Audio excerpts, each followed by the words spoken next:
I've been buying rings like I'm Kobe. I be in and out of arenas like I'm Scottie Pippen. Left my elbow in the pot, a la Vince Carter. Bitch, you wasn't with me shooting in the gym? James Harden with the range, junkie nigga way back. Coach, they won't knock me off my pivot. Get it? Niggas underrate me like Jalen Brunson, but yo, I'm leaving with something. Been flowing stupid since Vince Carter was on some through the legs arm and a hoop shit. Fresh Prince jacket, boy, I cook them to the inside out. Ladies and gentlemen, if you don't know, now you do. Yes, sir. We are back. Round of applause for yourselves. This is your guy, Marcellus Ease. And yes, we're going to get into a nice bag today. We got a mix of some great topics. The Lakers and their never-ending drama with Luka Doncic now on the team. Skip Bayless brings up a lot of great points into their future, as Rob Pelinka building alongside Luka is going to be very, very difficult with that pending 10-year Supermax contract that he's going to be eligible for in a couple more seasons. That is a nuance that does not get talked about enough. It is not a guarantee that the Lakers will be able to utilize Luka's prime years. Also, we'll do a deeper dive on what's going on with JJ Redick, as a lot of the media members are starting to wake up to things I alluded to earlier with him being anointed a great head coach a little bit too soon. And what's going on down there in the ATL? Ever since Trae Young made his return, his team went 0-6. And now we're hearing a lot of noise with him being put on the trade block. But my man Trae Day has a lot of friends within the NBA players side of the media. We'll hear from Jeff Teague as he tries to market Trae Young as this max player. But upon further examination, is today's NBA really set up to label a guy like Trae Young as a max player? We're going to hear from Mark Cuban as he elaborates certain stars are now going to be moved over in a tier system because the only way to make trades happen is if guys' salaries match up. But what happens when a player outperforms his tier level? We've seen so far a lot of teams are reluctant to pay guys that do so, such as Norman Powell performing at an all-star level last season just to get shipped out to Miami. We'll hear from Kevin Durant once again, as nowadays he's become a truth teller, and he reveals that Draymond Green was the reason why he began to separate himself from the Warriors. And last but not least, I'll be continuing my series When the Money is Worth the Headache, and in Volume 5, Adam Silver gets confronted by a reporter during his presser that was a little bit too blunt, as she even openly said that a lot of the fans do believe that he is rigging games. So JJ Redick finds himself in no man's land out there in LA. As the Lakers continue to struggle, a lot of different nuances are starting to be brought into the fold. And right here in this segment, we're going to get into a nice bag because a lot of different things are being brought up about the layers of dynamics that are playing out within this Lakers team. Is Luka prime years being wasted? Another thing I had brought up in my previous segments, will the Lakers even get a chance to compete for a championship with Luka Doncic being eligible for that 10-year Supermax and I believe 2 more seasons? This is the first time with the new rules we're going to see a team have a player on a 10-year Supermax and they have to get the right pieces to surround him. That's going to be a very, very narrow and tight window. Also, we're going to take a look at the politics of JJ Redick trying to put a standard on some of the guys on this team. We've seen him have a few uncontrollable moments in the media when he says comments like, "We don't care enough right now," and "We don't care to do enough things that are necessary. We don't even care enough to be a professional." Damn, JJ. Matter of fact, before we get to the main piece of the segment, let's just hear JJ himself make multiple comments throwing his team under the bus.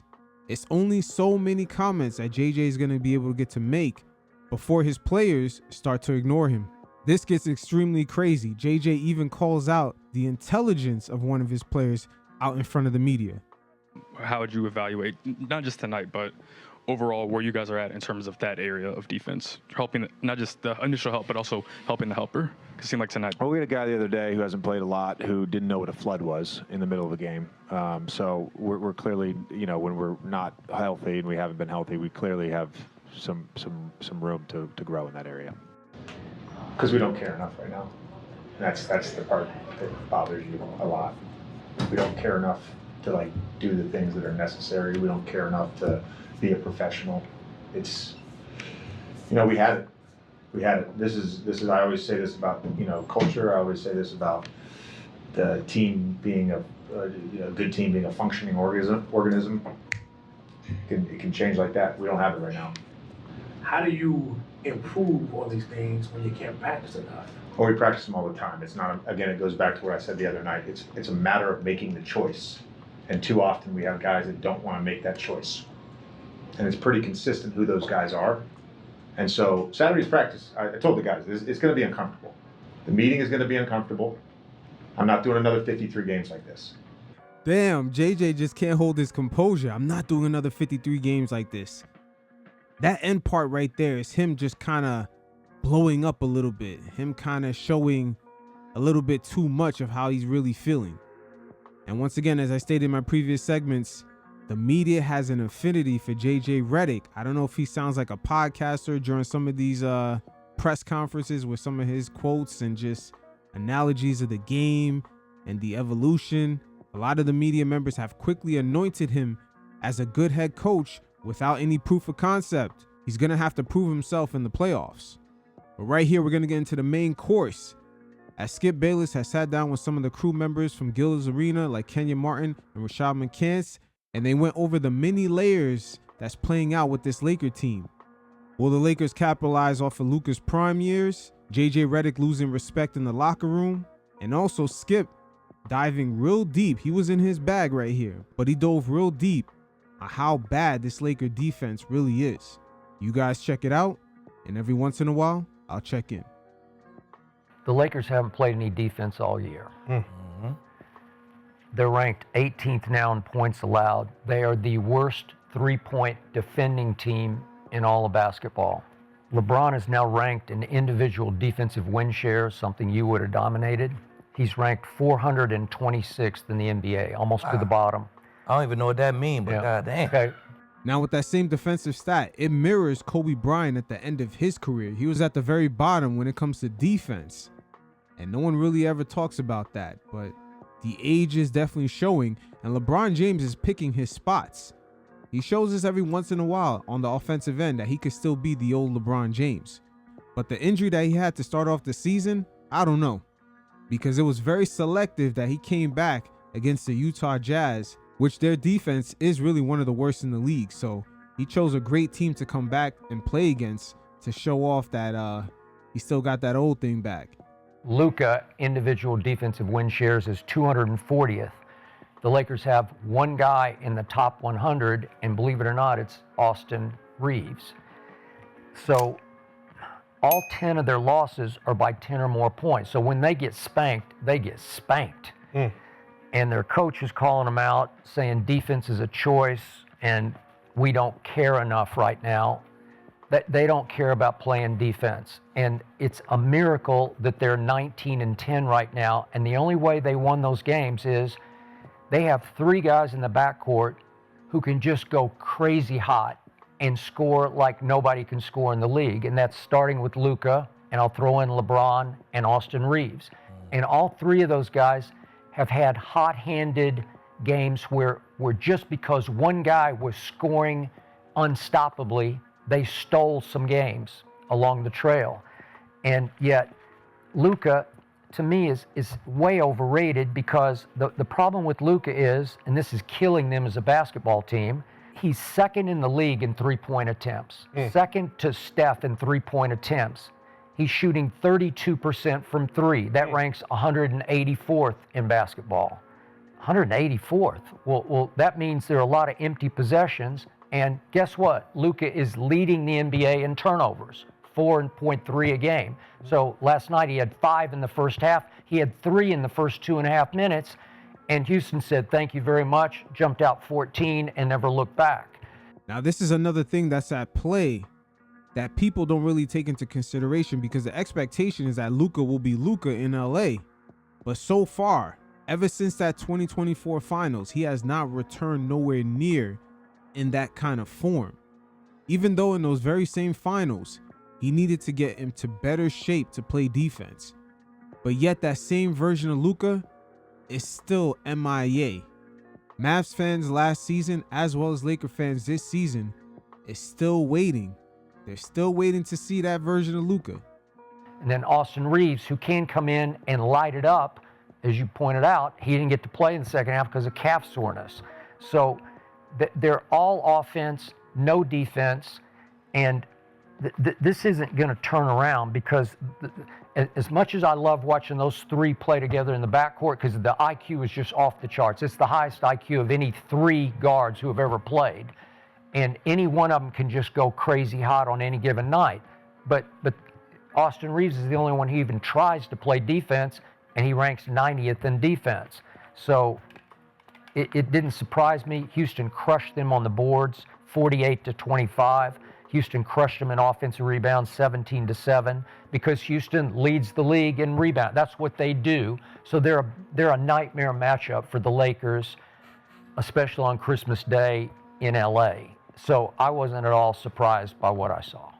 Heavy is the head that wears the crown. Surprise Skip didn't touch on none of that. Yeah, Skip gave LeBron James a little break right there.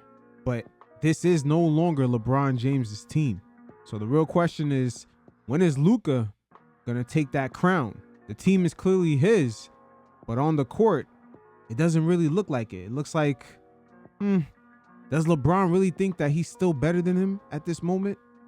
Yeah, man, we got to talk about it. Yep. Before LeBron got there, where were the Lakers and how did they look? Phenomenal. This year? Oh, this season. This year. Okay, I was going to say. This year, Luka, Slim Luka, before he started to slowly become Free Willy again. He did. He looked great. He looked great. Right? On LeBron. Then we looking at Austin Reeves and we're like, wow, we're going to have to give him the max. There wasn't a lot of conversation about defense at the time because JJ had a system in to cover those guys. To make sure that the rotations were the rotations. It's all about effort and hustle. But I look at something that's a crazy dynamic for JJ Redick because, you know, he got on TV when he was an analyst at First Take.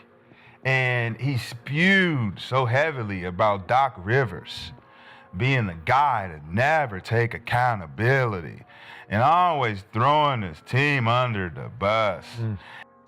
Just for JJ to do the same, as we heard in the previous sound bites. How ironic. And we also got to look at the timing of everything. Notice how the Lakers are now struggling with LeBron returning, but yet at the same time, we see Max Kellerman launch a podcast with Rich Paul, in which my man Rich Paul is describing some adjustments that he feels JJ Redick needs to make. For example, he believes LeBron James should be the person setting the screens and become that roller that makes all the decisions. Since when we've seen an agent question a coach's roster moves in a public platform? This is a very unique circumstances playing out right here. It's like we're watching a fucking soap opera. This shit is crazy. But hey, we're in LA, right? Home of the actors. And always blaming this and that. He's got never takes accountability. But full circle, we see JJ get up here in the press conference and constantly duck giving accountability to his star players who do not play defense clearly because we all are watching. We can see this shit.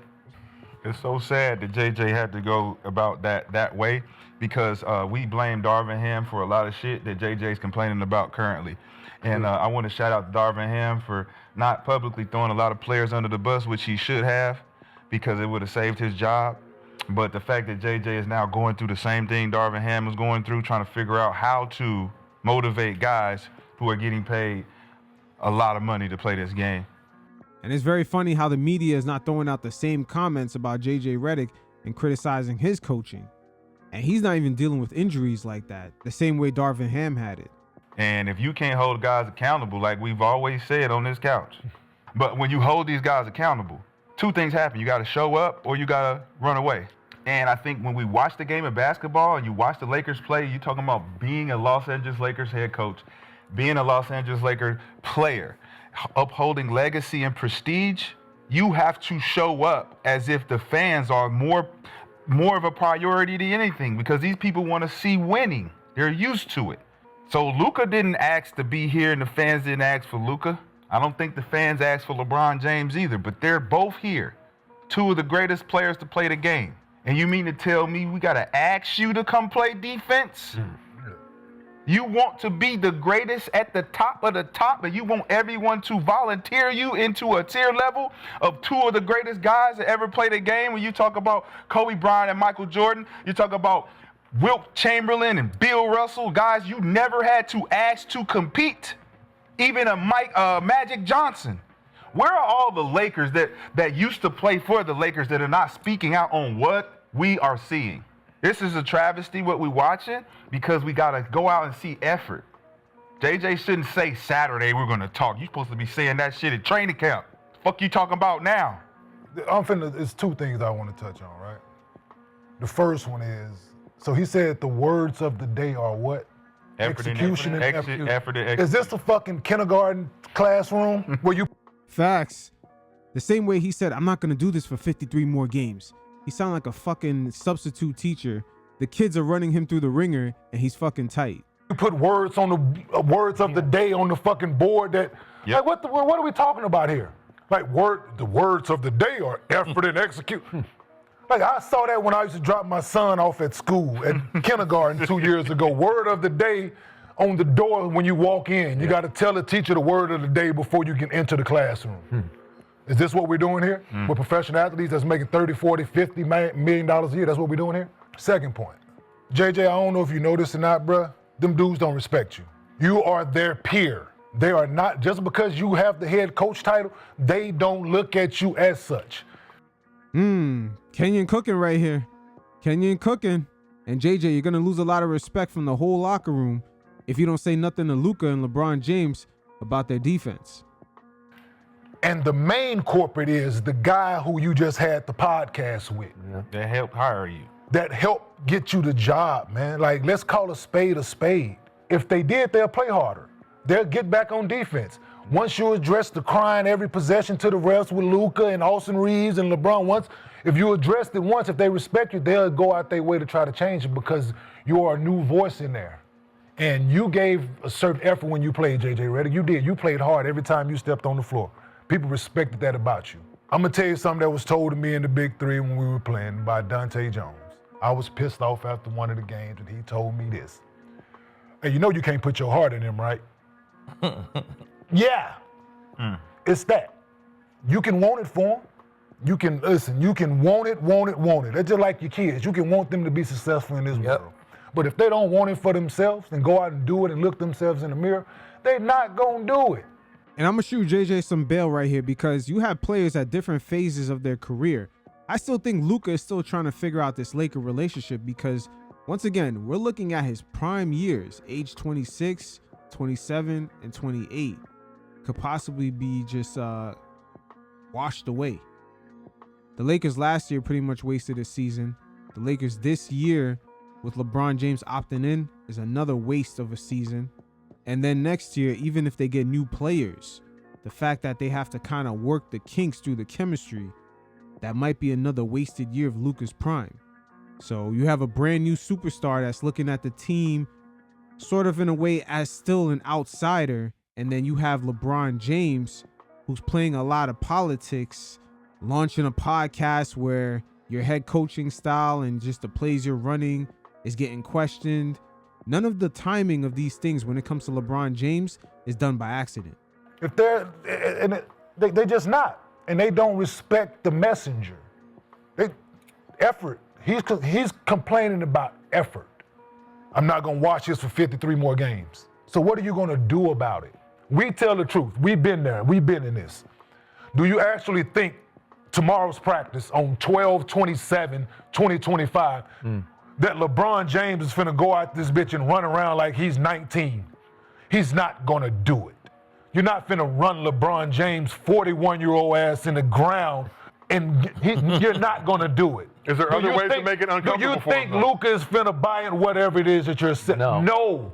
And them the guys that you're speaking of, when this message that you're talking about, you're not talking to Vando, you're not talking to Marcus Smart, you're not talking to Jackson Hayes, you're not talking to Rui, you're not talking to those guys, you're not. So the guys who you're speaking of was guys that's making all the money on the team. Because we're watching guys not get back consistent. We're watching the guys not give effort. We're watching these things in real time. They don't respect JJ. You just got done playing a couple years ago, dog. And LeBron right now doesn't respect the Lakers. Let's just keep it a buck about that. For Rich Paul to say that the organization internally is not a championship organization, but they have won championships in the past, come on, man, we know what this is. LeBron James does not want to have his farewell in LA because that's going to generate a lot of money for the Lakers. So there's a lot of politics at play with him kind of holding up his retirement. And let's not get it twisted. LeBron James' farewell is going to be a money maker for whatever team he actually plays on. I don't give a fuck what JJ Redick comes out and does on tomorrow's practice. With that team, it doesn't matter. It don't matter because that team. They gonna turn around on Sunday. If they have a game on Sunday, it's gonna be the same shit. Exactly. What was on the board? Because they don't got the guys who gonna stand on defense. So what was on the board? Effort and execution. Effort and execution. Exactly. So as a competitor on both sides of the ball, you don't have to ask me for effort because I'm. But that's you though. No, we are competitors. It's 20 teams who dealing with that same shit in the NBA. That means you're not a competitor. It's 12 teams who not. That means you're not a competitor. That means you don't want to come out here and compete against that other guy. Because you know when you line up against that other guy, you're going to compete. That means I got to give maximum effort. OKC don't have a problem with competitors. They don't. They don't. Detroit don't. Because they playing winning organizations. That's what I'm saying. And I don't think it got nothing to do about. Rashad McCants is pointing out something right there with the Lakers not necessarily being a winning organization, just like how Rich Paul had pointed out. Once again, the timing of these statements is what we really got to focus on. You respond to it differently for how, like they said, they want it to be gentle. It's a new generation where talk to me gentle. Yeah, ask me nicely. Talk to me gentle. So you ain't been here with us, right? So the message that I said about Detroit, right? The only difference in the Detroit Pistons right now, experience for one, but the biggest thing is, I told you JB uses 4-letter words, dog. Like Monty, a good coach. Monty Williams, a good coach. Right. Mm-hmm. Right? You ain't cussing them motherfuckers out now, dog. So the effort is there, but if you're not giving it, guess what? I'm not finna add, I demand it. Demand it. Right? I demand it. Alpha shit. And alpha shit. And I don't. What I'm saying. So JJ, you can do all that shit you want, dog. Listen, you can go in that bitch and bitch until you blue in the face. Stripes and spots come to mind, man. You can't change the stripes on the zebra and the spots on the leopard. He's not gonna put Bron or Luka on the bench. No. You're definitely not. So he ain't gonna do that. So what are you? So that says a lot about the Lakers organization. They should empower him to do so, especially LeBron. If he's not playing defense, he's not going to be there for the future anyway. But that's been the problem with Jeanie Buss' version of the Lakers. There's too much Hollywood within the team. I understand that the partnership with LeBron James has been fruitful on the financial side, but when it comes to the Lakers' brand and identity of winning and putting the logo first, like how Kobe Bryant did, LeBron James is far from it. What you gonna do then? It's just a group of guys. That's my point. That's who they are. Who is the most respected? Phil Jackson could come coach these motherfuckers. But with that group right there, they just ain't gonna play no D. You know what Phil did publicly? He made those guys accountable publicly. By doing what? The same thing JJ just did? No. That's what JJ just did. He just called them out. He didn't say no names. When I publicly call you out as a leader and say, listen, I need LeBron James to play better defense, stop yelling at the refs, and get the fuck back. The effort starts with LeBron James. Exactly. If that message is, listen, the things that I'm saying, effort starts with LeBron James and Luka Doncic. We go as they go, defensively, et cetera, et cetera, et cetera, et cetera. That's a different message. Then it's the same guys. Yeah. Who you talking about, JJ? If we're in the film room, all of us on the team, we're in the film room, right? Shad played 19 minutes a night. He get blew by one time on defense on a bad closeout. Right. And the coach spends 7 minutes on Shad. Right? Right? One closeout. He spent 7 minutes talking about this one play with this man. He been great every other, but you harp on. See, we can't allow this type of effort, this type of closeout, this type of. But you ain't. The other guy didn't play 42 minutes. And he ain't got one clip up there of him. 22 closeouts we can think of. So he ain't got one clip up there. I get it. How does that resonate? That one dude who got. How does that resonate though? He still ain't gonna close out. That's not his game. Yes, he is. No, that's the San Antonio Spurs. That's Tim Duncan and Greg Popovich. Greg Popovich's whole fundamental strategy was to ostracize the star. I gotta have Tim Duncan be the example. Right. He's gotta be the guy. Bill Belichick too. So you know. I'm glad y'all brought that up, right? We're playing in Denver. We're playing the San Antonio Spurs. I don't know their scouting report, but I'm pretty sure that one of the main things on the scouting report was stop by transition. No transition points, right? This is a real story. The score was 2-0. Our first 2 points was a fast break layup. This man called timeout and took all 5 starters out. I told y'all. It's 2-0, dog. I'm saying? That's holding your guys account. That's motherfucking sending a message. I'm not playing with y'all. He put it back in, but the fact that he called a timeout, snatched all 5, Tim Duncan included, right? If Tim, Tony, y'all got me fucked up. I think I'm playing. Y'all think it's a joke. I said no fast. Listen, the way that we gonna lose this game is fast break points. Let's stop it. It's 2-0. JJ not doing that. That's how you get. JJ not doing that. Whoever the coach of the Lakers is not doing that. So it's levels to them personalities, bro. Byron Scott did it. I'm with you. That's who levels to did them do it. personalities, bro. That's who did do it. And they Guess suck who as a demanded team. respect everywhere he went? Byron Scott. He was coaching the Lakers and they won a chip. No, but he demanded respect. What the fuck? He did the same win shit. What do you mean? What you mean? Shit. We're talking respect right now. This is what the conversation is: respect and having respect in the locker room. No, they was afraid of Byron. Byron was gonna run them. And think about the running. Think about that. Man. Think about the running. Byron Scott comes in and says Saturday is gonna be tough for these guys. Oh yeah, you better believe it's gonna be tough. You best believe it's gonna be fucking tough, bro. And listen, what the league is about now is you can run me, or we can practice as long as you want to, but you can't.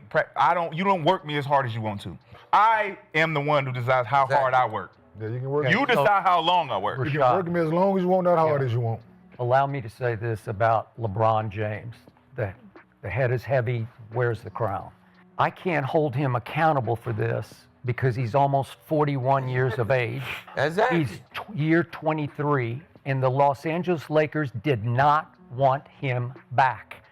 They shamed him and dared him to go into free agency and end it somewhere else. And remember, he would show up in the Clippers facility working out, and he went up to Cleveland and worked out like, I'm gonna go here, I'm gonna end it in Cleveland. Yo, Skip be in the bag right here. Skip is peeping game. LeBron James, Skip is on your ass. And he'd even mentioned the Rich Paul fucking podcast with Max Kellerman. I dare you back, I dare you back. And they said, no, we will not extend you, but you got us by the balls because you got that option, and it's your option, and if you exercise it, we're stuck with you. Right. No trade clause. Yeah, no trade. And what did LeBron do? He missed the first, month and a half. Yeah, 14 games. And he was just saying, screw you, I'm not going to play for a while. That's what, sciatica my ass. Like sciatica though. Facts. And LeBron James at that time, he went on a media run, even discussing his family dynamics. He even launched a new season with his Mind the Game podcast. This guy right here, man, is he's one of the best political figures that have ever been in the NBA. Like a fucking true politician. LeBron James, I gotta tell you what, he is the GOAT of that. Literally, but I'm just not buying it. So he comes back and he says, screw you, I'll play offense, but I won't play any defense. 100%, Skip. That's Go what he's there. saying. Are you going to cook them then? Well, and so he's playing a career low 33 minutes a game. And by the way, speaking of 33, last night he was an all-time Laker low for him. Since he's been with the Lakers, he was a minus 33. That was the third worst of his career. Because when he's on the floor, he did okay last night. He made a few shots. You say, okay, I see that. And he had one big game, I don't know if you remember, at Philly. He scored 29 and did hit a big three with about a minute left that kind of iced it for them. So he's capable every once in a while of doing LeBron stuff. Yep. But in the big picture, they're stuck with him, and now every story I read is about how Luka and Austin Reeves have bonded. It's big brother, little brother, or whatever is going on with them. It's just weird stuff. Very weird. It's very weird because LeBron's the third wheel now. He's the one who's ostracized, and believe it or not, I'm no big LeBron fan, but I feel sorry for him in this situation because it just feels wrong, and it was wrong from the start. Yeah. So here he is. and he won't play defense, and his podcast partner is not going to call him out because he loves him, and he got the job because of him, like you said. So this is a mess, man. And I'm going to say it again. Luka is overrated. I know he can score, and I know he's got genius, and I know all that. But when you can't make threes at the rate he's shooting threes, and when you turn it over at the rate he's turning it over, it's hard to win with it, man. Skip is getting into a bag right here. Once again, the Luka that made the run into the 2024 finals has not yet returned since. And then on top of all that, you play no defense. I think he plays less defense than LeBron does. Yeah, he's the leader of the team, bro. Yeah, 26 years old as well. The soon-to-be 41-year-old guy. Bro, you can't. And that right there is one of the reasons why I believe LeBron James, even though at age 41, he believes that he's better than Luka at the moment. Again, this whole scenario is a complete mess. From the JJ Redick hiring, him having certain allegiances, the Clutch Sports dynamic that's hanging over the Lakers' head, the new ownership that's in the building, Jeannie Buss having to innovate the franchise and having to fire her siblings. There's way too many alliances that are happening with the Lakers internally that makes this whole scenario a clusterfuck. I can't count on him to lead the charge. No, the fuck you can't. I'm paying him $52 million, bro. That's What the fuck is you talking about? That's because who he is. Ain't no because of shit. It's because LeBron James can decide to be LeBron James when he wants to. And we gonna depend on him to lead the charge. He's a four-man. Let me tell you what I know about basketball, especially when I watch him, is he's never lost a step, bro. Listen, when you're a great actor, you can make it look like I can't do it no more. He shows us glimpses of what he can still do based on the ego of I can't let y'all know I can't go out here and get 29, 30 a game. That's true. LeBron can get you the exact same numbers Kevin Durant can still get you right now. But what'd you call the Duke defense? He's a show. LeBron is in the conversation because he has put the longevity in of showing us consistently year in, year out what he can do. Our expectations of LeBron James has always been the same. So when your effort is now in question, which before it never really was, because he plays hard, $52 million. So do you say, oh, you're paying this 41-year-old $52 million, should he give us more effort? You're not going to say that in the conversation because there's no other 41-year-olds that was doing this with his age. We get that. There's no other 40-year-olds that's ever in history been doing what LeBron James does. So at what point does he have to stop tricking us as if he can't do this at the highest level still? At 41, being deserving of $52 million. Doesn't he deserve it? How many games do you want him to do that? Play defense, but he's not going to lead the charge. We're not expecting him to. I believe Rich Paul, through the mini podcast episodes with Max Kellerman, he drops little hints here and there that Rob Pelinka did not do anything to improve that roster. Of course, they landed their big fish in Luka, but what else was there after that? There was so much focus on Luka, but nothing else outside of him really happened. And LeBron James is really not going to put forth the effort needed to lift up a team that's really not championship worthy. This has been very, very carefully crafted through the mini episodes. They just drop it in pieces.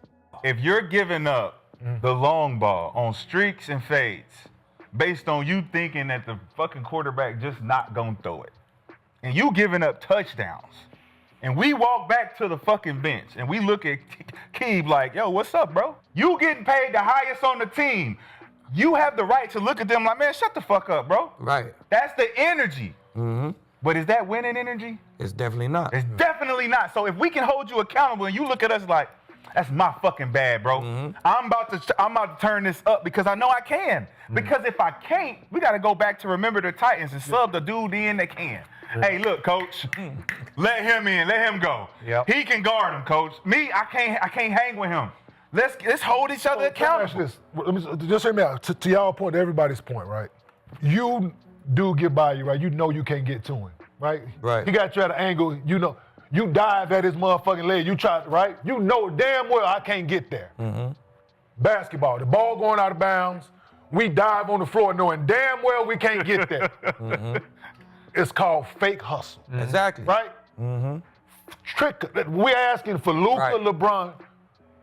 Trick us. Right. trick me, right? I know you can't get back.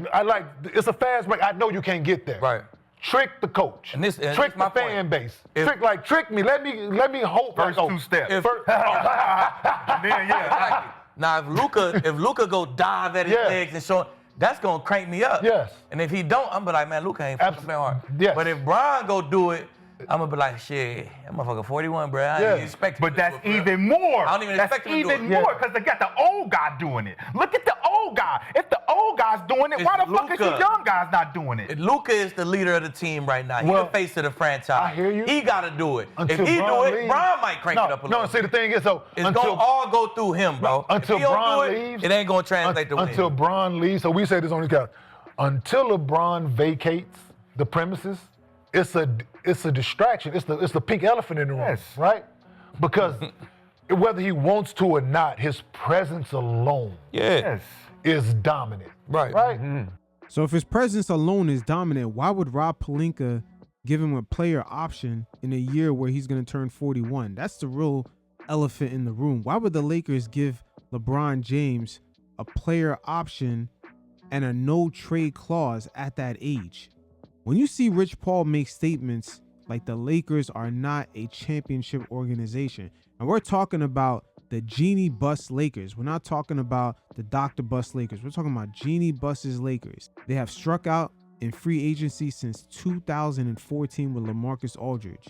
It's been nothing but strikeouts since, and a lot of questionable decisions in the front office. And even through all the missteps with Rob Pelinka, Jeannie Buss, after selling the team, she still gave him an extension. So inside of that building, there's a lot of politics that's going on internally. A lot of the mom and pop approach that the Lakers have done in the past, sort of the family business dynamic, is beginning to hurt this organization. And right now they have to innovate. And it still looks like they're giving out the old, I'm gonna hook you up because we known you for a long time contract. So therefore, when I'm Austin Reeves, or I'm Dalton Connect, or I'm what's the Narabia, Arabia. If I'm those guys, to your point, if the 41-year-old guy dives on the floor, right? Right. I'd be damned if I don't. When it mattered, the chase down block. Hell yeah. The this, the that, right? Exactly. The extra effort play. He running from this baseline down to that motherfucker to go try to get a block. He don't know if he gonna get it or not. But if the guy who's supposed to be leading the charge in defense ain't leading the charge in defense, then shit, Bron gonna be right in line. Shit, we just ain't got no defense this year. I dig it. The fuck I'm doing it for? You're in denial. It's his job to lead the charge on defense. Hachimura, nigga, why you ain't leading the charge on defense? You're in denial. You feel me? Yeah. You're in he ain't denial. leading the charge on defense. What the fuck I'm doing it for? You're in denial. We ain't gonna win. I played enough basketball to know if Hachimura don't lead the charge on defense, we ain't gonna win. Okay, what did you just say? Let's go full circle right now, because you just said that the best player was Luka Doncic, and that he should be the one leading the charge. He the face of the franchise. That's what he is. The best player is the leader, and they go by his engine. No. Who has an extension right When you now? say best player, I think a full body of work. We already said that, Sean. The lead dog on the team right now is Luka Doncic. Who's the better player? We already been there, Sean. LeBron James is still the best player on the Lakers. Right. I agree, Rashad. I agree. As crazy as that sounds, Luka's defense, that shit is unbearable, man. And we got to look at it from LeBron James's eyes. Even if he's averaging, let's say, 22 points a game, 5 rebounds, 5 assists, but athletically he could put out a better defensive effort, he's got to be thinking like, yeah, I'm still better than him. And that energy from a guy like LeBron James who loves attention, it's going to seep out at some point. LeBron James definitely has a huge ego. At this point right now? At this point right now, still $52 million. LeBron James can still do LeBron James shit. He has to share his throne with someone who he don't feel right is ready to take over the helm, just like Anthony Davis. Now, my point being, $34.99. my point being, come on now. Listen, you talking about stats, bro. You're talking about stats. That's what y'all do when you don't really want to talk hoop. Let's talk $34.99. Let's talk what the actual performance says. When we talk about what happens when you're out there. LeBron can affect the game like nobody has ever done.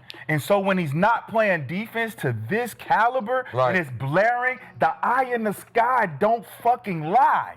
We can show you film from before when LeBron James was engaged and ready to go, full sense of urgency. He's unstoppable on both sides. But when he's disengaged, bro, our team looks dismal. We can never recover if he's not locked in. And the fact that we can't hold him accountable and you want to put the accountability on somebody else when he's still the best player is it's unbelievable. By the way, insane. Hey, McCants is in the bag right there. He ain't telling no lies. Nobody ever before except Jordan. And he loved accountability. All right. Yes. He loved accountability. Call me out, please. Yeah. Give me a challenge. I'm done dominating these motherfuckers out here. I need a new challenge. Phil, tell me something I can't do. Correct. Please. Yeah. That's where I'm at with it. Are we sure that the Luka trade was the all-time steal of the century? Hey, Skip is getting to a bag right here. At some point, we're going to have to see if there's going to be any fruits to this trade. Because right now, at this very moment, it looks like they're going to waste at least 3 prime years of Luka's career. We're talking about last season when they made the Luka trade and even them getting virtually gentlemen swept by a diet Minnesota Timberwolves team without Karl Anthony Towns. And then you got to look at this season with LeBron opting in. There's a lot of political wars as both guys are kind of fighting for their dominance. And then next season, when they get a whole new roster, guys got to build that chemistry to level up to perhaps get to the finals. So that'll almost be 3 years of Luka not necessarily playing with championship expectations. Luka trade was the all-time steal of the century.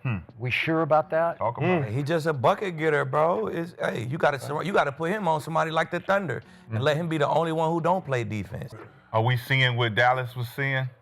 What? No defense. Yeah. I mean, we're seeing 19 Well, and the 10. thing And I'm not saying that's why he was traded, but I remember being a Luka fan when he was in Dallas. I am a Luka fan. I said, you know what? I can't fuck with this, man, because he is just not giving the effort that's needed. And he's got a double chin. Right? Well, he does. And it's back. It's back. It's back. Damn, how the fuck he keeps gaining weight during the season? He did it last year coming into Dallas. He was in shape, but then he blew up. And then, of course, this season, yeah, he came in shape, and then he sort of is slowly blowing up again. I don't know if it's the food out in LA or just the food in America in general, but this guy got to get a proper chef. Holiday season, Skip. Holiday season. Okay. Gumbo. I know. You got it. Slovenian gumbo. Thanksgiving. Yeah, Thanksgiving. Fresh off Thanksgiving. This is a hard He window said right the here. double chin is back. This is a hard window. Hey, January 1st coming up, you know, New Year's New restaurant. year, new me. You feel me? Same On old that me. diet 2 months. Yep.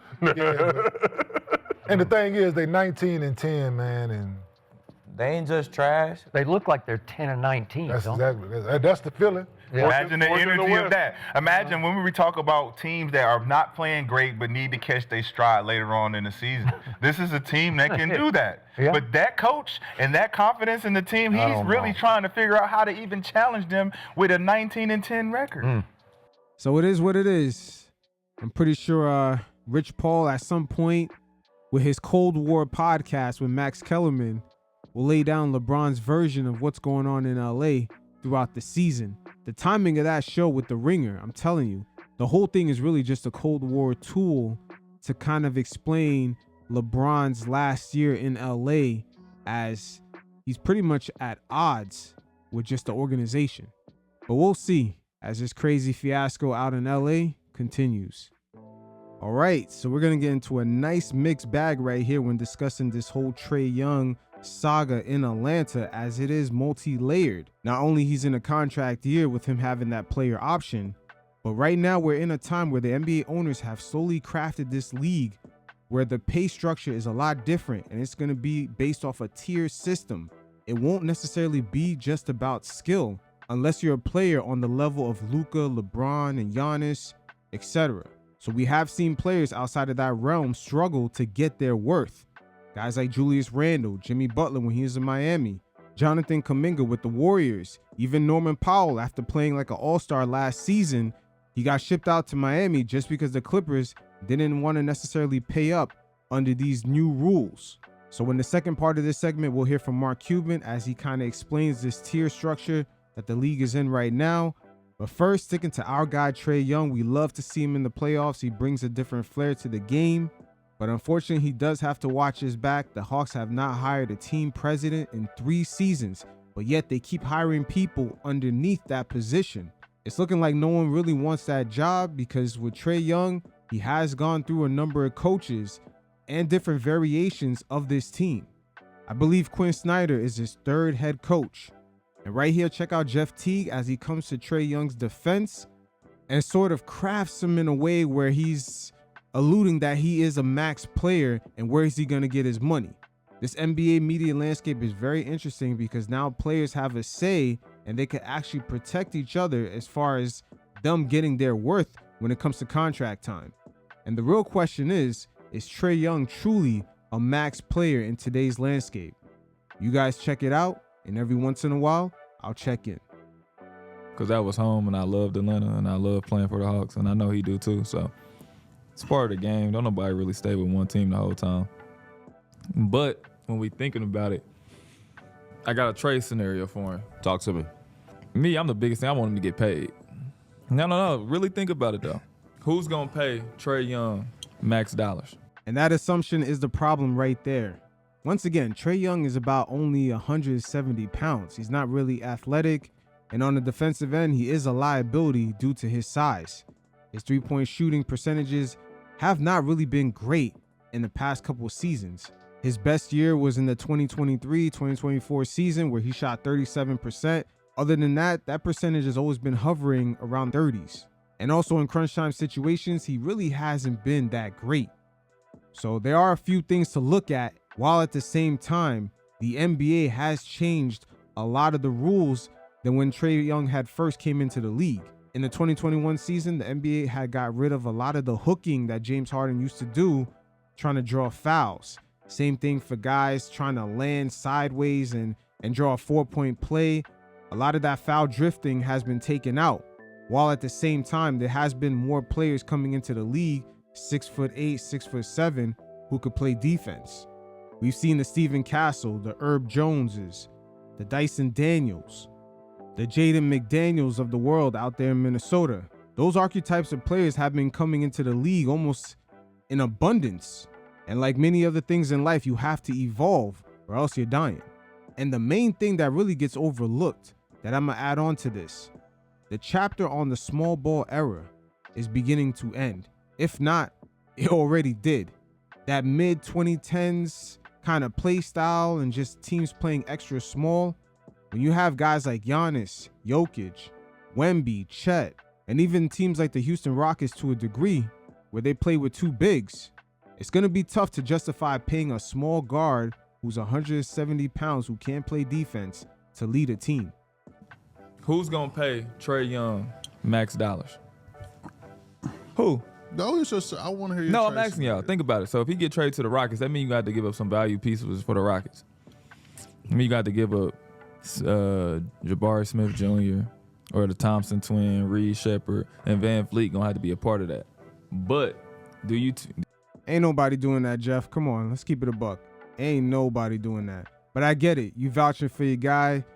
You're one of the figureheads for the Atlanta Hawks franchise in the past few decades. And you understand the money that's on the line. That's a lot of the pushback that players had when Pat Bev started that kind of tiff with Trae Young during the offseason. It was well understood that Pat Bev was really fucking with his money. Do you risk your future on Trae Young? Do you give up a Thompson twin or Jabari Smith, who are really good defenders and big wings and stuff like that, when you got an aging Kevin Durant? Nope. Do you give up that for a 6-foot point guard? That's going to be a tough ask, especially when you see most teams are not playing with a traditional point guard like that. The Oklahoma City Thunder, the San Antonio Spurs, the Detroit Pistons with Cade, even the Houston Rockets. Amen Thompson is kind of filling in for the Rockets, and it's working. We don't know how far they can go, but the train is definitely moving. Even the Dallas Mavericks had opened up their season playing Cooper Flagg in a point forward position. They don't call this a copycat league for no reason. And you still got an aging Kevin Durant. I don't think the Rockets do that. me, as Trae Young fan, probably one of his biggest fans, I know the game is about getting paid. Like, don't nobody hoop and not want to get paid. Like, you want to get paid, right? Who looking for a franchise point guard? Once again, that's the issue right there. The league is transitioning. Most teams are not necessarily playing with a traditional point guard, especially after the success of the Oklahoma City Thunder with SGA. His player archetype is very similar to guys like Cade Cunningham, Luka, Pablo Banchero, Steven Castle, Amen Thompson, Anthony Edwards out there in Minnesota. Even with the players, what's that guy's name? Danny Avia. I would say the last 7 incoming draft classes have produced the play style that we see today. In a way, that's the brilliance of a guy like LeBron James, the way he's able to adapt to the different play styles and still somewhat be relevant. Who gonna give you a max deal to come play? Sacramento Kings. Who gonna try to figure out how to build around you? They ain't never built around nobody, but shit, yeah, they try to figure out on a max deal. Man, I'd rather him get traded to Utah, man. Utah ain't gonna pay him. All right. And that's another issue that's going around the league right now. A lot of the teams that would normally pull the trigger on these trades, they're reluctant to spend that kind of money on a player that's not necessarily proven. If you're outside of that whole LeBron, Luka, Giannis, Jokic bracket, it's going to be very hard for you to establish taking the second tier payments, like around $40 million a year, $50 million a year. It's not too many players in the past couple seasons that have secured that type of deal. The only player I could think of off the top of my head is a guy like OG Anunoby with the New York Knicks. And that's probably because he's one of the best 3-and-D wings that you can have. But again, a lot of players in that sort of co-star role have struggled to get their value. Brandon Ingram, Julius Randle, Jimmy Butler when he was in Miami, Norman Powell with the Clippers, Jonathan Kuminga with the Warriors, etc. The NBA owners have slowly crafted the league this way on purpose. All that player movement in the past decade, they put a cap on all the bullshit that came with it. Kevin Durant asked for a trade after signing an extension with the Brooklyn Nets. AD was still under contract with the Pelicans, asked to go to the Lakers. James Harden forcing his way out of Houston, etc., etc. These NBA owners took a lot of losses behind the scenes. And now with this new CBA, it's sort of their get back. And they restricted things in multitudes of levels. The 65-game rule is another example. If star players don't hit that benchmark, they don't qualify for certain awards. Thus, they don't qualify for certain supermax contracts. And it was very slick the way they did it, because that provision fits under a team rule, which only the owners could vote on. The players union had no say-so. So the owners got to vote on a rule that eventually down the line will affect players' contracts. Once again, these billionaires got teams of lawyers, and they were not going to allow this player movement to eventually fuck with their money. Keep in mind, in 2024, Tyrese Halliburton almost had to risk further injury just to qualify for the 65 games so he can get his max money. This season, we've seen Jalen Williams come off a championship, and because he's injured, automatically does not qualify for making all NBA teams, thus triggering the super max part of his contract. And the same thing is for Jokic. With his injury, depending on how many games he missed, he's going to have 2 years to try to hit that 65-game rule so he can sign his extension for the full amount. This shit get real tricky. At the end of the day, the league has been designed this way on purpose, so when new money comes in and buys these teams for billions of dollars, they're not on the hook the same way the previous owners were, with their superstars asking out immediately and they having to go by these demands. Is it not the Kings? Not the Kings. Man. Who else gonna pay him? Lou, who else gonna pay him? That is the question that I've been saying is like, okay, if Trae does get traded, who is going to, you know what I'm saying, extend his contract? Who is going to give him another deal? That is the $1 million question. So now we're going to hear from Mark Cuban as he talks about the pay structure and now how guys have to kind of fit into this tier system. Sometimes their talent might be above a certain tier, but because you can only make trades for exact dollar amounts, and now owners will look at players and slot them into certain categories. That's where we see the mix-up with a guy like Norman Powell playing like an all-star with the Clippers, but as soon as the offseason hits, they ship him out to Miami. So this situation is in correlation with what's going on with Trae Young and how his contract situation will eventually play out. You guys check it out, and every once in a while, I'll check in. You got to be certain they're going to get you over the top. If it's their final piece, you go all in, right? But if it's not, or you're not sure, no one's going to take them. Like even KD, it wasn't like there was huge demand for KD, right? KD, he's got to be a finishing piece, and that's what Houston hopes. Otherwise, it's $50 million is too much. I would say a better example right now because of KD's age is Anthony Davis. He's at the tail end of his prime, but at $50 million a year under that 10-year Supermax, teams are hesitant. Even the Bulls had admitted that they're not giving up any of their young core for Davis. One thing real quick, Perk. I was talking to a former GM, and he said what's going to happen, and I want to like just kind of get your thoughts of it, and I don't remember it exactly, but it was like, you're going to start making every player a certain price, right? So instead of like, oh, well, we're going to pay you 125, we're going to play. No, the puzzle pieces have to fit together where we're going to pay you, we're going to pay this class of guy 8, this class of guy 10, this class of guy this. So now if we are trying to get off of a mistake or a trade, the dollars match. Because the dollars have to match dollar for dollar. So then you have to start pairing players dollar for dollar. So you might be above your value or you might be below your value, but they have to pair you in a slot because they can't fluctuate the trades. Yeah, effectively, like, you know, you're going to have to figure out analytically your dollars per minute played. You know, and whatever analytics you use, how much are you willing to pay for this plus minus amount? You know, if the guy's a net plus minus and he's top 10 in the league, okay, but if you don't have the other pieces, you can't, it's a wasted amount of money no matter what, right? It's got to be a finishing piece, not a starting piece, like I said before. Now, right there, that in a way sounds good when you're trying to balance the books and you're just looking at the money and trying to make it work. But in regards to basketball on-court symmetry and just having a feel for the game as a unit, that takes away a lot of the eye test perspective of the game, which is kind of crazy when you think about it, because not only it's affecting the team building process, but it leaves you to wonder how strong really is the players union if they're going to let guys get evaluated off a tier system. These are the dangers of letting private equity into the league creep in slowly. Because at the end of the day, they're all about the numbers.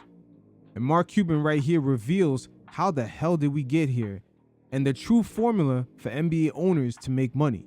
Mark, I have my thoughts, but I want to get yours on how did we get to this point, to this second apron nonsense and all these rules, all these stipulations we have now that, you know, people are mad about, and they got to actually, to me, do their job and their due diligence and actually, you know, hire the right people in their organization to make sure that they set up for the long haul because of these rules. How did we get to this point? I got my thoughts. I want to hear yours. From an owner's perspective, former owner's perspective that knows other owners, half the teams lose money. Half the teams still lose money because what ends up happening, Perk, even though the TV money goes up, right, a lot, 51% out the door to the players, right? And then on top of that, like the Mavs, we lost tens of millions of dollars when Bally's went bankrupt. Gone. Mm-hmm. It's like gone. And it just, there was like hardly anything to replace it from our local TV deal.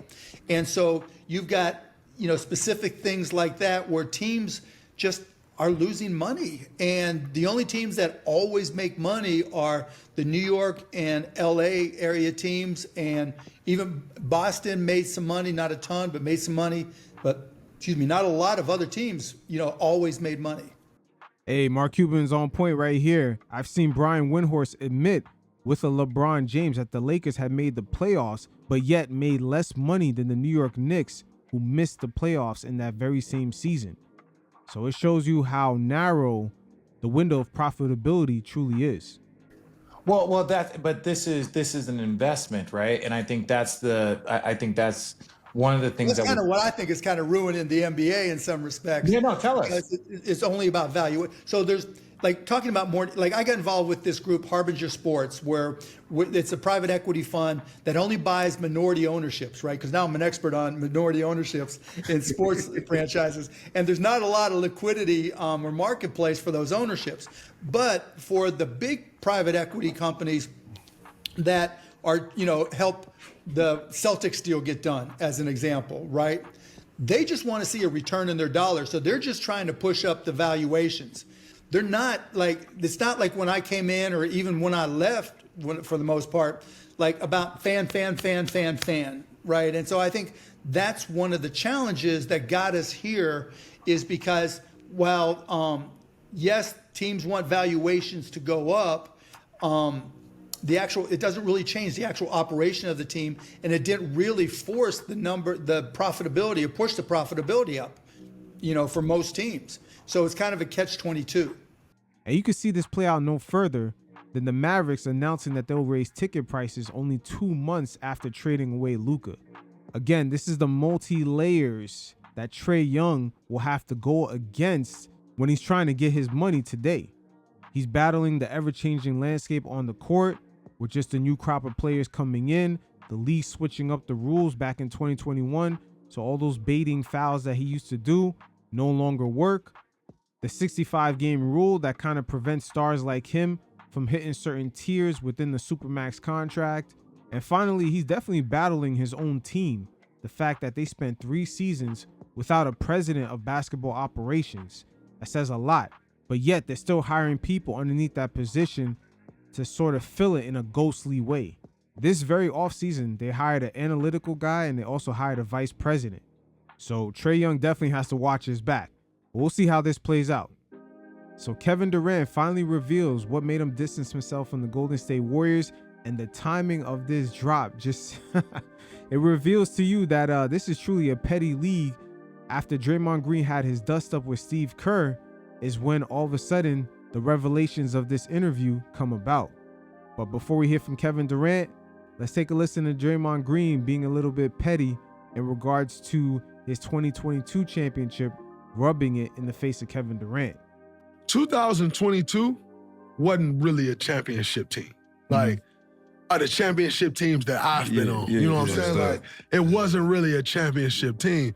And I'll tell you, like, after every series, me and Steph would be walking to do an interview after we won the series. And we walk and laugh. Yeah.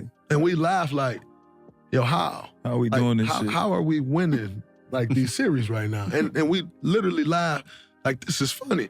But that's also when Steph took that next step of like, nah, I'm really one of them GOATs. Like, for sure. And he carried us. But that was the toughest one. We weren't favored. Like, hell no. Everybody was calling us too small. Boston, they too athletic, they too big. Yeah. We didn't stand a chance. And we went and made it happen. So that one was my favorite one. Okay. And then also, I told KD, I'm gonna win when you leave here. Out the gate. And you did that shit. I did that. Yeah. So that one was the most fulfilling for me. And even though it was fulfilling for Big Body Dre, it's a complicated relationship the Warriors have with Kevin Durant, because what never gets talked about is how that 2016 team lost a lot of their role players, guys like Harrison Barnes, Andrew Bogut, who gave him great protection in the paint, Barbosa, Brandon Rush. By the time KD had his next 2 seasons in Golden State, that bench was very thin, and it got exposed in that 2019 finals. But right here, Kevin Durant speaks on the tough lesson that he learned after leaving OKC. No one's really gonna love you in the same manner of the team that drafted you. You guys check it out, and every once in a while, I'll check in. Understanding and being around and knowing Draymond, when that shit happened in LA, I'm like, damn, like, I understand him because he's wears his heart on the sleeve, always speaks from the cuff, and most of the time it's right. You know what I mean? But the shit he said was over the motherfucking line. It was out of line. So how did that happen? Run me through that. I mean, it really came out of nowhere. The play happened. I was going to grab a rebound. He came and grabbed it. I'm thinking he's going to just toss it to me and we run up court and I'm going to shoot the shot. The whole world thinking that, not just you. Everybody thinking that. Come off the pill, my nigga. I fuck with you, but come off the rock right there. Everybody in the world knew you supposed to come off the rock. Yeah, everybody knew that. And we all figured that would happen. And then when it didn't, I was kind of shocked. And then I was just like, oh, Dre, like, let me see that. You know what I'm saying? What are you doing? Like, what you doing? Then he turned it over. I'm like, I'm just so confused at that point because he never, ever did nothing like that before. And everybody on the bench was confused too. And then we came back, then I just heard him screaming. And I was like, hold up. He usually screaming when he come back to the bench, but what is he saying? Then he started going off, and I'm just like, maybe it's because I was like fucking pissed that he didn't give me the rock. Because I didn't say nothing. It was just in my body language. I was just clapping and just like, For fuck. your defense, Clay was pissed too. Clay If you was look at the pissed video, too. Clay pissed too. Like, throw one of us the rock. Yeah. You know you can't hit a house in the kitchen either. Yeah, Give one of exactly. us the rock and let us shoot the bitch. So, man, then he started coming off the top with all of that stuff, and I'm just thinking, I'm like, Draymond is actually my friend. Like, somebody I can call when I'm going through anything. Like, yo, bro, Great dude. Come through. Like, Great damn, dude. bro, let's hang out tonight. Like, and for him to say that type of shit to me, it just threw me for a loop. You know it's going to be a great reveal when all these guys retire and the true stories come out, because something happened that second year when they went back-to-back. Even though they had a flawless season, Steve Kerr had made comments during one of the finals post-game presser. They went through a lot of rough times internally, so we'll definitely be on the lookout for that. It just really, I just started isolating myself after that because I didn't feel like, you know, they suspended Draymond, but it was just like, they had to so it won't look bad to everybody else. And then nobody talked to me about it or really like, we never really came to an agreement that we didn't even voice our, nobody as a whole, because it happened in front of the whole team and nobody really talked about it. It was just swept under the rug. And to me, it's just like, we a family. We supposed to like, even if he said that, we can move past it, but let's all talk about it. Let's just say how we all felt about that moment, because that's a huge moment in this whole dynasty. Like, you know what I mean? Don't just sweep it under the rug because we want to win. That's the reason why we're not going to win. You know what I mean? So I was like... And it may be one of the reasons why Kevin Durant did not rejoin the Warriors when he had the ability to when he was on the Phoenix Suns. The Warriors were willing to make offers for him, and Kevin Durant has stated out of his own mouth that he will not return to Golden State. And throughout the years, it has always been proven that the Warriors cannot control Draymond Green. The Jordan Poole incident is another example. And this is all after Kevin Durant left. So I was like, let's just all talk about this. It's not that big of a deal. Like, just put it out on the table, we can move past it. And when that didn't happen, I was just like, fuck it. Let me just hoop and worry about myself.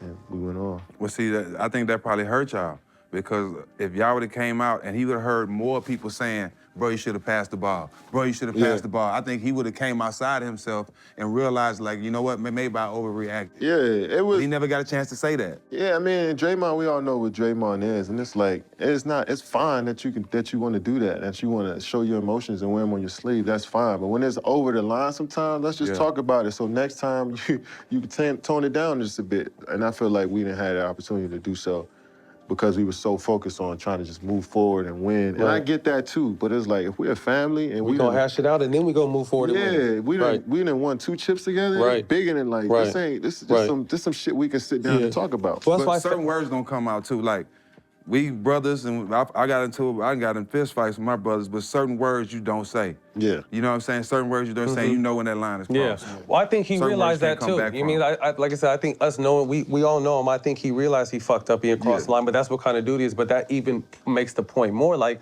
let's motherfucking sit down, have a drink, and really talk about this, all of us. Me and him sat down and talked about it, and we kind of, you know, I gave him my piece on it, and he told me how he felt on it, but I'm like, it happened in front of the whole team. That's everybody. So everybody got to talk about it.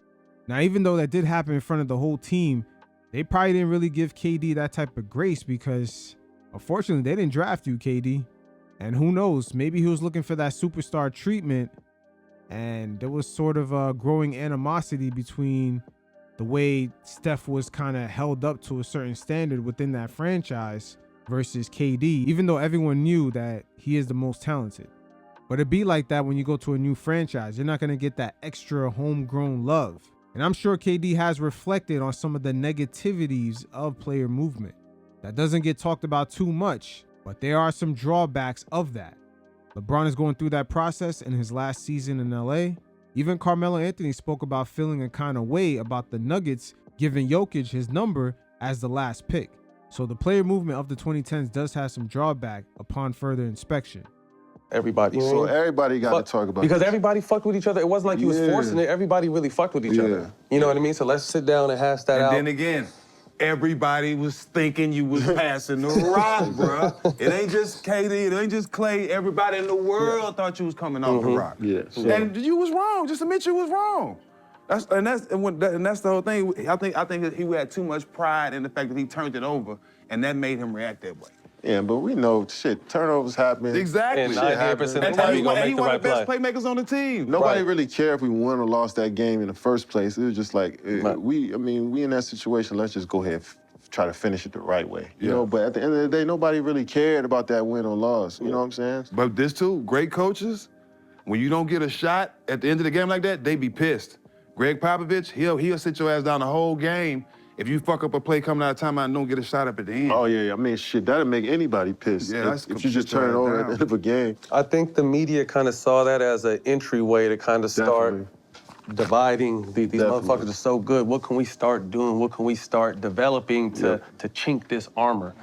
Facts, especially the LeBron James portion of the NBA media. The Dave McMenamins, the Rachel Nichols, the Shannon Sharps. With the rise of the sports debate culture that was happening around that time, quite a few of the personalities was riding the coattails of LeBron James possibly becoming the GOAT. Because before the Warriors, there was really no one in his way from winning multiple championships in his return to Cleveland. Most definitely. And I gotta, I was only there with y'all for 3 months, but I always saw, to me, when I looked I was like, this is some cold shit, man. The media's cold, man. If you pay attention, these motherfuckers are really telling you what they're doing right in front of your face, but you can't do nothing because they glamour that shit up and put a bow on it. Yep. It was always, to me, KD and the Warriors. It was never the Warriors. Kevin Durant's a part of that team. And I was looking at it, I was like, hold up. So D West came the same time I came, but he's a Warrior and I'm not. Makes no sense. JaVale McGee, same way. He's a Warrior. Like Ian Clark, he was there before me, but he left. He didn't win the second championship with us, but it didn't make no sense to me. And I'm like, the media is just trying so hard to separate this thing. And I was just like, for what? For LeBron, we already know what it is. KD, that was your learning moment at the time because now you developed your own relationship with certain media members, even repairing your relationship with Stephen A. Smith, knowing that these people do shape your image around the masses. And even through that learning experience, KD went on to form his own media company, I believe it's called The Boardroom, with his agent, Rich Kleiman. The media side is something that LeBron James had understood ever since he had went to Miami to form those bonds and relationship and try to control the narrative. That's truly what KD was missing around this time. You didn't do that with LeBron and D Wade and Bob. You didn't do that with those guys. You didn't do that with KG and Paul Pierce. And you didn't try to separate them. It's like, oh, why are you trying to separate me from the rest of the team? And you actually are making this your job. Your duty to do so is to push this narrative every day. People call me wild for calling it out, but I'm just like, no, I think it's corny. It is what it is. The fact you speak on it makes you, like you said, the fact you speak on the bullshit and you see it, you're bad. Yeah, exactly. It was just like, I'm the just fact that you're this fans. person, I'm just supposed to, I'm one of the greatest players ever to play. I'm just supposed to let it go. That's what you want me to do? Because y'all supposed to be messengers to the fans, and they looking at y'all, and y'all can easily, brainwash people with y'all bullshit. And it's not about you. If you're a media guy, nobody cares about you. Real talk. It's not about you. It's about what you see on the ego court. out of it. Yeah, Yep. Once again, that was the beginning phases of the online personalities. Look at Stephen A. Smith nowadays. He has his own entrance coming in just to watch the game like any other fan. Within that sports debate world, a lot of it's manufactured, and there's not that much of a difference between the online personalities on television and fandom. Just look how Shannon Sharp was riding so hard for LeBron James. At the end of the day, he just looked like a fan that happened to have production behind him. There's no real level of expertise or anything. You're trying to put your whole style and flair on something that got nothing to do with you. This game gonna be here. This game was here before you. It's gonna be here way after you. So nobody cares about you. They don't care about me that much in 40 years, 50 years. They're gonna look for the next thing. You know what I'm saying? So get out the way. That's why it's so important now, because you think back in the day, pre-social media, whatever they put out is the truth. And we never had a platform. You know what I mean? So that's why I love it when you're out here. I didn't like to use a burner phone. I would have said, fuck it, I'm Kevin Durant, motherfucker. I'm gonna cuss you out. You talk some shit, I'm gonna talk some shit. I'm gonna speak my mind. I'm still gonna do the burner thing. I'm still gonna do that. You still on it? Yeah. There's some shit that you just gotta be But like, I'm saying, these folks don't always hey, figure but out I'm a saying, way. fuck it, bro. I'm saying if I'm you, like, you know, if you come for me, I'm coming back with you. For sure. Certain people, I'm gonna come back on my regular account, but if I'm gonna try to do my thing, I want to dip look in out. and, you know what I mean? Look out. Hey, I got the burner. It's still out there. It's lurking. I just slipped up that one time. And you know why I slipped up.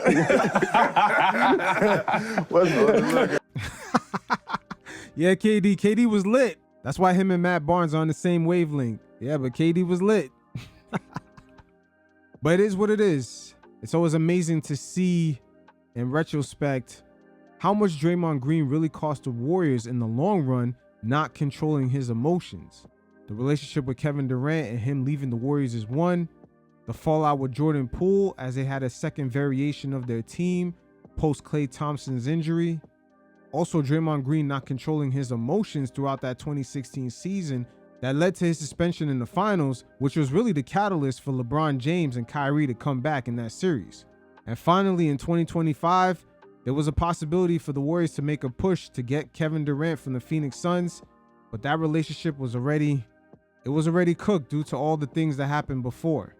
Big Body Dre is still a Hall of Famer, but damn, if he could get his emotions in check, this whole version of the Warriors could have a complete different storyline. So this will be a continuation of my series, When the Money is Worth the Headache, and this is going to be volume 5, and Adam Silver gets himself stuck in a very interesting situation where a reporter, very unfiltered, asked him about rigging the games. Now keep in mind the league is going through a lot. Guys like Terry Rozier and Chauncey Billups got caught up in that whole Operation Nothing But Net by the feds. And even though they're in a leave of absence, they're still getting paid, especially Terry Rozier with his $26 million contract. That's $26 million in cash I'm pretty sure the Heat's owner would rather have in his pocket. But you guys check it out. All right, second row on your left, 3 in. Tanya. Hey, Tanya. Hello, Tanya Ganguly, New York Times. When the indictments were announced, there was so much conversation about the integrity of the game and like what it could do if this became a more pervasive problem. But it didn't seem like fans cared that much. In fact, like you guys had a great week viewership-wise that week, and NBA fans love the drama. They love joking about the league being rigged by you specifically. Adam, you're going to have to deal with this. You were front and center, and this whole sports league should be involved in gambling, but yet the league right now, the NBA, has the most headlines regarding scandals. How ironic. This reporter right here is very unfiltered, but she's letting Adam Silver know what's really being said out there. This is hilarious. NBA fans love the drama. They love joking about the league being rigged by you specifically.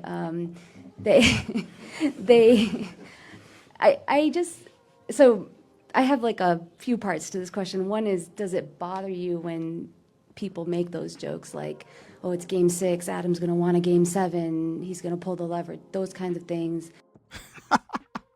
He's going to make that call to LeBron. There's a meme going around with Adam Silver on the phone, and we all know what's being said about it.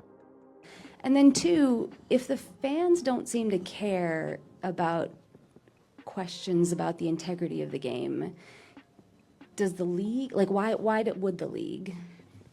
I'd say number one, I think the fans care a lot. It's hard to make judgments either anecdotally over what some fans are saying or what's even on social media. Fans definitely care, and I mean it when I say, if this game isn't viewed as being and at the highest integrity, over time we will lose our fan base. I have no doubt about that.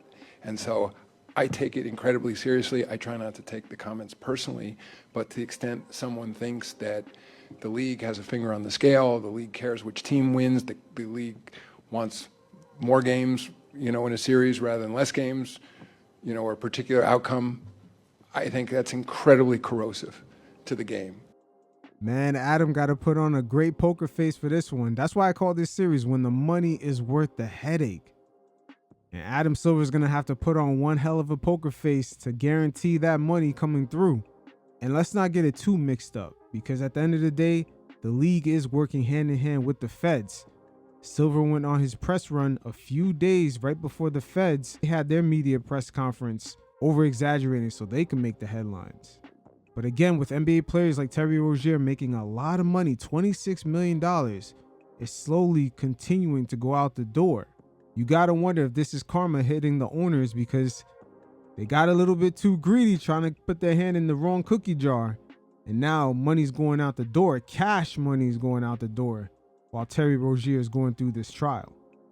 And what makes it even worse, after the NBA did their own internal investigation and found Rozier had no wrongdoing and just continuing to let him play.